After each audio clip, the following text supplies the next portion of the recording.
Chapter 13. Days went by, and weeks. Jonas learned through the memories the names of colors, and now he began to see them all in his ordinary life, though he knew it was ordinary no longer and would never be again. But they didn't last. There would be a glimpse of green, the landscaped lawn around the central plaza, a bush on the riverbank, the bright orange of pumpkins being trucked in from the agricultural fields beyond the community boundary.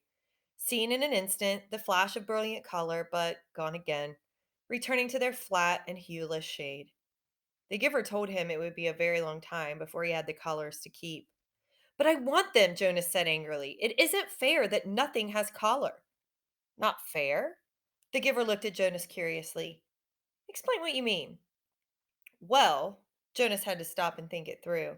If everything's the same, then there aren't any choices. I want to wake up in the morning and decide things, a blue tunic or a red one. He looked down at himself, at the colorless fabric of his clothing. But it's all the same, always. Then he laughed a little. I know it's not important what you wear. It doesn't matter, but it's the choosing that's important, isn't it? The giver asked him. Jonas nodded. My little brother, he began, and then corrected himself. No, that's inaccurate. He's not my brother, not really, but this new child that my family takes care of, his name's Gabriel. Yes, I know about Gabriel. Well, he's right at the age where he's learning so much. He grabs toys when we hold them in front of him. My father says he's learning small muscle control, and he's really cute. The giver nodded. But now that I can see colors, at least sometimes, I was just thinking, what if I could hold up things that were bright red or bright yellow and he could choose instead of the sameness? He might make wrong choices. Oh, Jonas was silent for a minute. Oh, I see what you mean. It wouldn't matter for a new child's toy, but later it does matter, doesn't it? We don't dare to let people make choices of their own. Not safe, the giver suggested. Definitely not safe, Jonas said with certainty. What if they were allowed to choose their own mate and chose wrong? Or what if, he went on, almost laughing at the absurdity, they chose their own jobs? Frightening, isn't it? The giver said. Jonas chuckled. Very frightening. I can't even imagine it. We really have to protect people from wrong choices. It's safer. Yes, Jonas agreed. Much safer. But when the conversation turned to other things, Jonas was left still with a feeling of frustration that he didn't understand. He found that he was often angry now, irrationally angry at his groupmates, that they were satisfied with their lives, which had none of the vibrance his own was taking on. And he was angry at himself that he could not change that for them. He tried, without asking permission from the giver because he feared or knew that it would be denied. He tried to give his new awareness to his friends. Asher, Jonas said one morning, look at those flowers very carefully. They were standing beside a bed of geraniums planted near the Hall of Open Records. He put his hands on Asher's shoulders and concentrated on the red of the petals, trying to hold it as long as he could and trying at the same time to transmit the awareness of red to his friend. What's the matter? Asher asked uneasily. Is something wrong? He moved away from Jonas's hands. It was extremely rude for one citizen to touch another outside of family units. No, nothing. I thought for a minute that they were wilting and we should let the gardening crew know they needed more watering. Jonas sighed and turned away. One evening he came home from his training weighted with new knowledge. The giver had chosen a startling and disturbing memory that day. Under the touch of his hands, Jonas had found himself suddenly in a place that was completely alien, hot and windswept under a vast blue sky. There were tufts of sparse grass, a few bushes and rocks, and nearby he could see an area of thicker vegetation, broad, low trees outlined against the sky.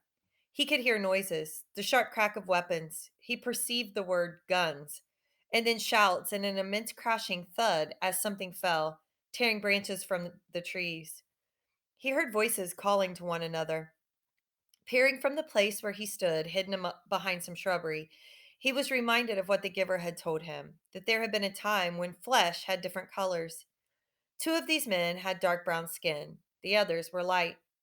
Going closer, he watched them hack the tusks from a motionless elephant on the ground and haul them away, splattered with blood.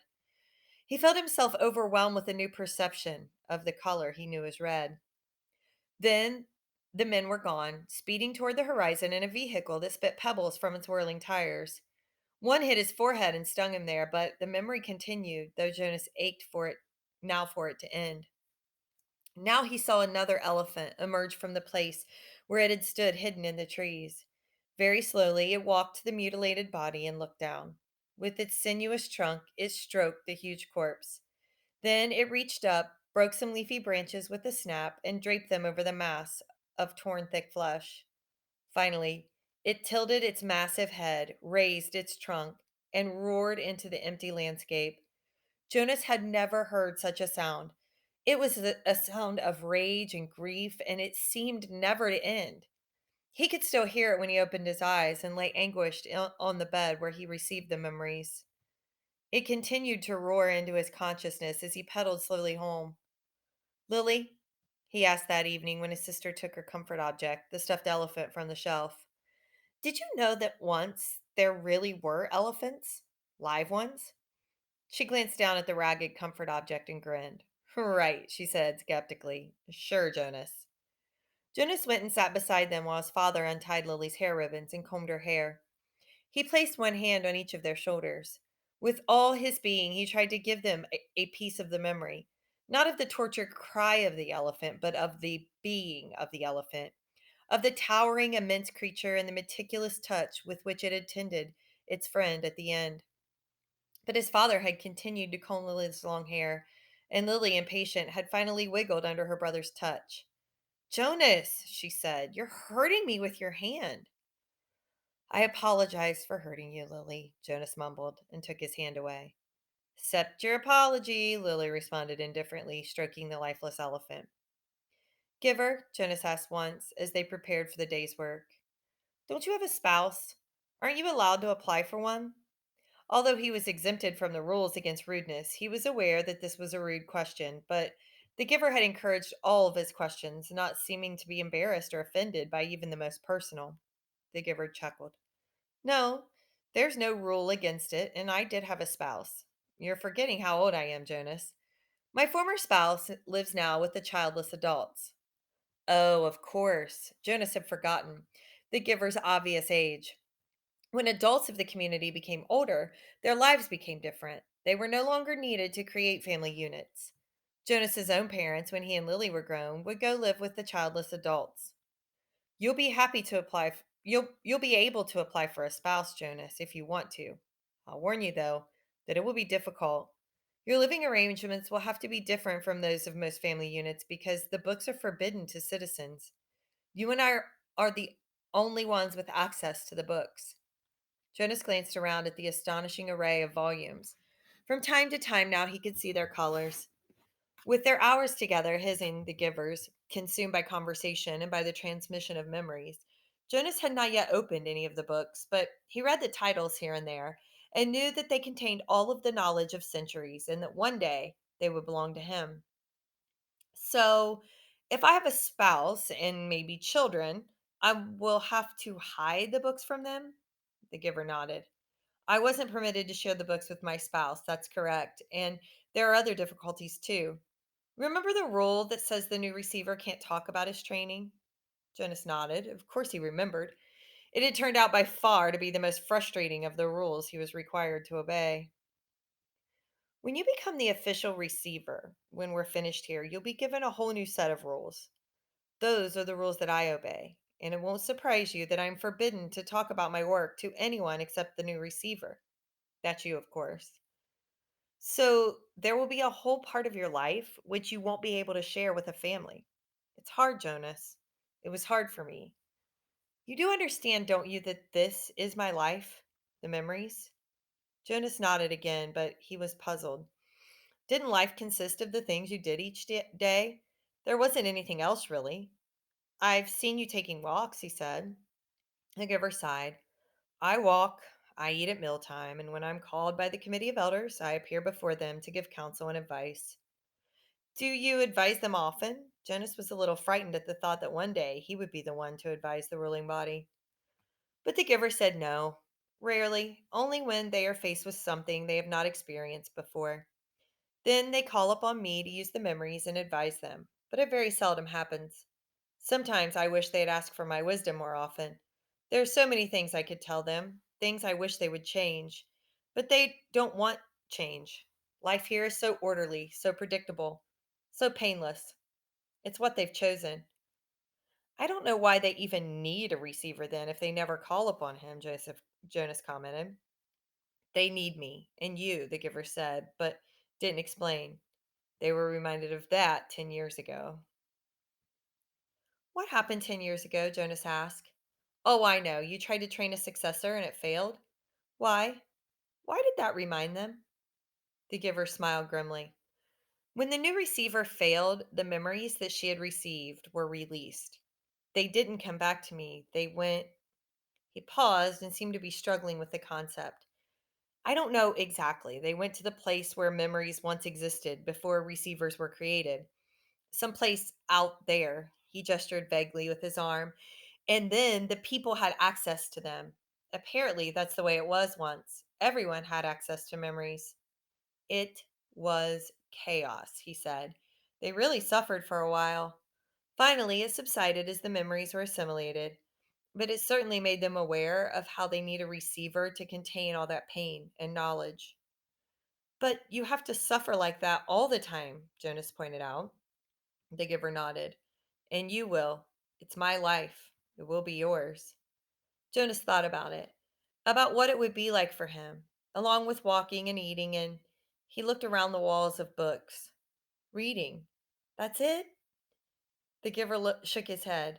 Those are simply the things that I do. My life is here. In this room? The giver shook his head. He put his hands to his own face, his chest. No, here in my being, where the memories are. My instructors in science and technology have taught us about how the brain works, Jonas told him eagerly. It's full of electrical impulses. It's like a computer. If you stimulate one part of the brain with an electrode, he stopped talking. He could see an odd look on the giver's face. They know nothing, the giver said bitterly. Jonas was shocked. Since the first day in the annex room, they had together disregarded the rules about rudeness, and Jonas felt comfortable with that now, but this was different and far beyond rude. This was a terrible accusation. What if someone had heard?